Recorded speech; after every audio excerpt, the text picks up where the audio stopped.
আমার মনে হয় প্রতিটা বাড়ির বাচ্চারাই কেক পছন্দ করে, কি বলেন? খুব সহজভাবে চলুন শেয়ার করছি। আসসালামু আলাইকুম, by the way this is me Angela Angelas from welcome back to my another video.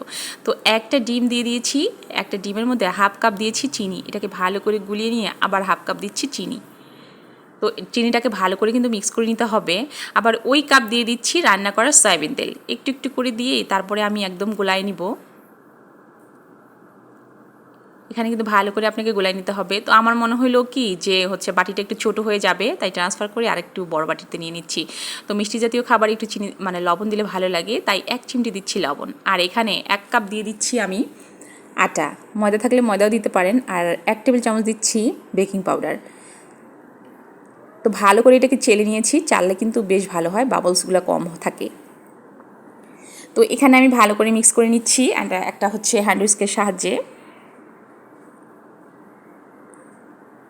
তো এখানে ভ্যানিলা এসেন্সটা দিয়ে দিচ্ছি। এটা অনেকেই ডিমের গন্ধ পছন্দ করে না, কিন্তু ভ্যানিলা এসেন্সটা দিলে ডিমের গন্ধ লাগে না, অন্য একটা ফ্লেভার হয়, বাচ্চারা খেতেও কিন্তু পছন্দ করে খুব। তো এখানে ওই কাপ দিয়ে আবার দিচ্ছি সমপরিমাণ দুধটা আমি একটু একটু করে দিয়ে ব্যাটারটাতে মিক্সড করে নিব। তো সবগুলো দেওয়ার পরে আমার মনে হলো ব্যাটারটা একটু পাতলা হয়ে গেছে, আবার একটু দিচ্ছি আমি আটা। তো এটাকে আবার ভালো করে মিক্স করে নিচ্ছি। তারপরে একটা ওই যে মিনি দুধ পাউডার প্যাকেট যেটা আছে জানো, সেটা দিয়ে দিচ্ছি। এখানে 1 থেকে 1.5 টেবিল চামচের মতো দুধ পাউডার থাকে, আমি সেটাই দিচ্ছি। আপনারা চাইলে বেশি করেই দিতে পারেন, কারণ দুধ পাউডারটা দিলে কিন্তু বেশ ভালো লাগে খাইতে। তো আমার মনে হয় ব্যাটারটা একদম পারফেক্ট।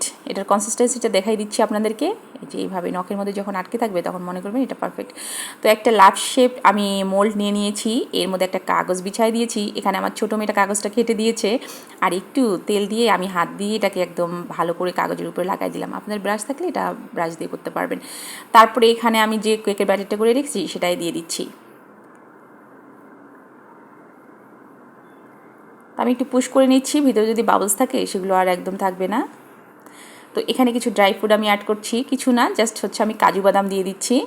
আরও ড্রাই ফ্রুট ছিল, আমার বাচ্চারা ড্রাই ফ্রুট খুব একটা পছন্দ করে না, এই জন্য দেই নাই। আপনারা কিন্তু চাইলে আরও বেশি করে দিতে পারেন, এটা খাইতে কিন্তু বেশ ভালো লাগে। তো এটা আমার হয়ে গেছে। আর এখানে একটা ফ্রাই প্যান বসিয়ে এখানে কাগজ দিয়ে দিয়েছি, তার উপরে একটা স্ট্যান্ড বসিয়ে দিয়েছিলাম। তো এটার উপরে আমি কেকটা বসাবো। এই তো স্ট্যান্ডটা বসিয়ে এখানে আমি কেকটা এখন বসাই দেবো, কেকের মোলটা। তো এটা আমি 40 থেকে 45 মিনিটের মতো বেক করে নিয়েছি, তারপরে একটা পারফেক্ট আপনি রেজাল্ট পাবেন। আর আমি কিন্তু 1000 পাওয়া দিয়েছি, আমাদের 1500 এরকম করে, আমি কিন্তু 500 পরে দিয়েছি।